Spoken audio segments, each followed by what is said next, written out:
Assalamualaikum warahmatullahi wabarakatuh. Innal hamdalillah nahmaduhu wa nasta'inuhu wa nastaghfiruh wa na'udzu billahi min syururi anfusina wa min sayyiati a'malina.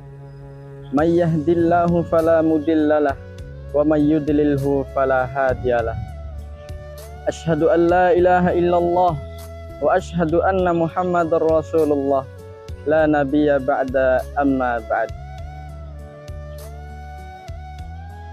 Puji syukur atas kehadirat Allah Subhanahu wa taala yang telah memberikan kita berbagai macam kenikmatan. Di antaranya nikmat iman, nikmat umur, nikmat kesehatan, lebih-lebih nikmat kesempatan.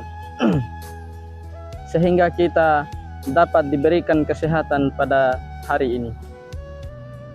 Kemudian yang kedua kalinya, salam beserta selawat atas junjungan kita, yakni Nabi Muhammad sallallahu alaihi wasallam.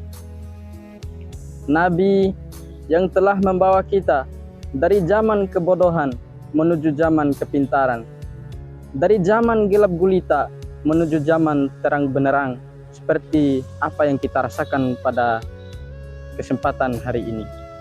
Hadirin pemirsa yang berbahagia, kita hidup di dunia pasti ada yang namanya hari akhirat.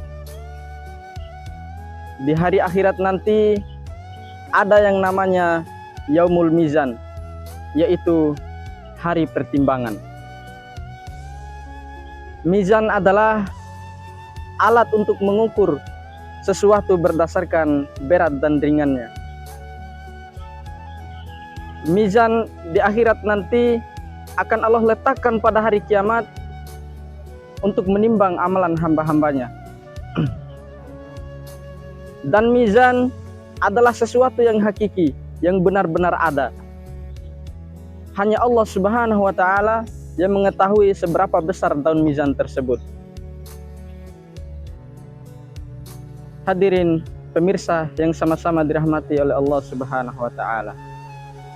Hadirin pemirsa yang sama-sama dirahmati oleh Allah Subhanahu wa taala. Mizan ini adalah sesuatu yang hakiki, yang benar-benar ada. Hanya Allah Subhanahu wa taala yang mengetahui seberapa besar ukurannya. Rasulullah sallallahu alaihi wasallam bersabda, seandainya langit dan bumi ketika ditimbang di mizan, maka mizan akan tetap lapang. Bayangkan pemirsa, langit dan bumi saja tidak ada artinya bagi mizan. Bagaimana dengan amalan kita? Apakah amalan kita sudah mampu melalui beratnya langit dan bumi?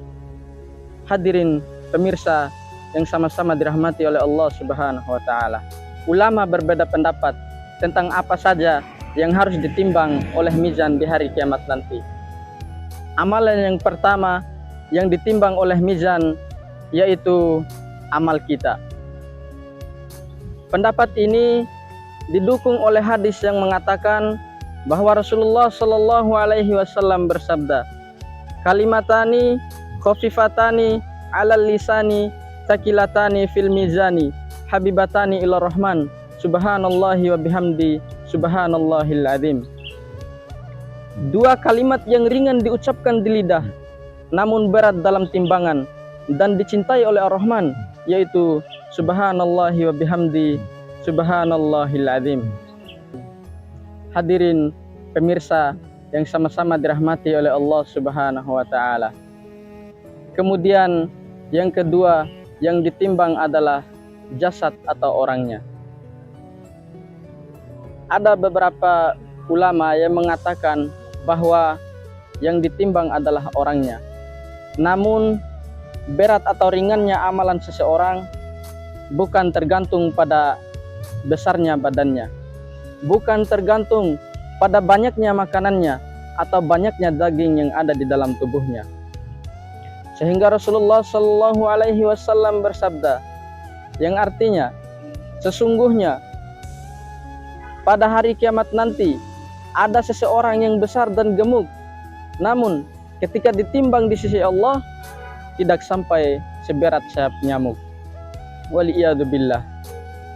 Kira-kira perbuatan apakah yang ia lakukan di dunia sehingga amalannya tidak mampu mencapai beratnya sayap nyamuk? Hadirin pemirsa yang sama-sama dirahmati oleh Allah Subhanahu wa taala. Ada suatu kisah seorang sahabat Nabi yang bernama Abdullah ibnu Mas'ud. Beliau adalah seorang sahabat yang betisnya sangat kecil. Pada suatu hari ia keluar untuk mencari ranting kayu untuk dijadikan sebagai siwak. Kemudian datanglah angin berhembus dengan kencang. Kemudian terangkatlah kainnya sehingga kaki dan betisnya terlihat oleh sahabat yang lainnya. Dan para sahabat pun itu yang melihat itu tertawa. Kemudian Rasulullah Shallallahu Alaihi Wasallam melihat, "Wahai sahabatku, apakah yang kalian tertawakan?" Mereka menjawab, "Kami tertawa karena melihat betisnya yang sangat kecil." Rasulullah Shallallahu Alaihi Wasallam bersabda, "Demi Allah, demi zat yang jiwaku dipegang olehnya, sesungguhnya dua betis itu nanti ketika ditimbang di sisi Allah lebih berat daripada gunung Uhud." Hadirin pemirsa yang sama-sama dirahmati oleh Allah Subhanahu wa taala. Oleh sebab itu, pemirsa, jangan memandang seseorang dari kekurangan fisiknya. Bisa jadi amalan seseorang itu lebih berat daripada amalan kita. Hadirin pemirsa yang sama-sama dirahmati oleh Allah Subhanahu wa taala. Kemudian yang ketiga yang ditimbang adalah lembaran catatan amalnya.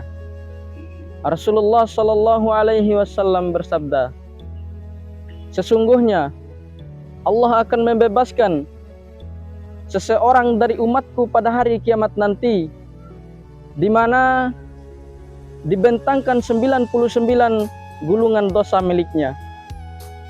Setiap gulungan jauhnya sejauh mata memandang." Kemudian Allah berfirman, "Apakah para malaikat menganiayamu?"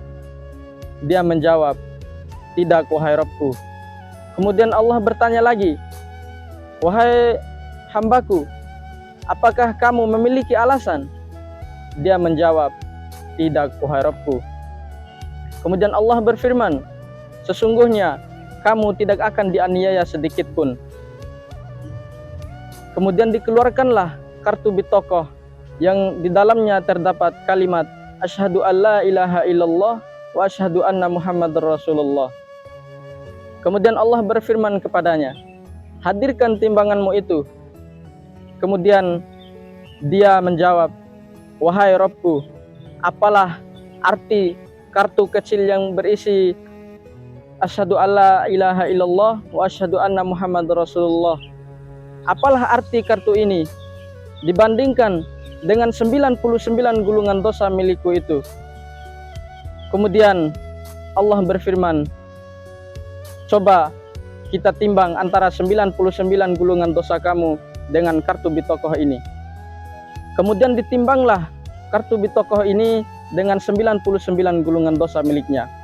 Kemudian apa yang terjadi? 99 gulungan dosa ini terangkat, dan yang lebih berat adalah kartu bitokoh yang terdapat di dalamnya kalimat asyhadu alla ilaha illallah wa asyhadu anna muhammadar rasulullah. Demikianlah pemirsa, tidak ada satupun yang lebih berat daripada yang terdapat di dalamnya kalimat asyhadu alla ilaha illallah wa asyhadu anna muhammadar rasulullah. Hadirin pemirsa yang sama-sama dirahmati oleh Allah Subhanahu wa taala. Demikian kultum singkat ini, semoga membawa keberkahan untuk kita semua, terutama di bulan suci Ramadan ini. Semoga dengan ini amalan kita bisa ditambah oleh Allah Subhanahu wa taala di mizan nanti. Mungkin itu saja. Wabillahi taufiq wal hidayah. Wassalamualaikum warahmatullahi wabarakatuh.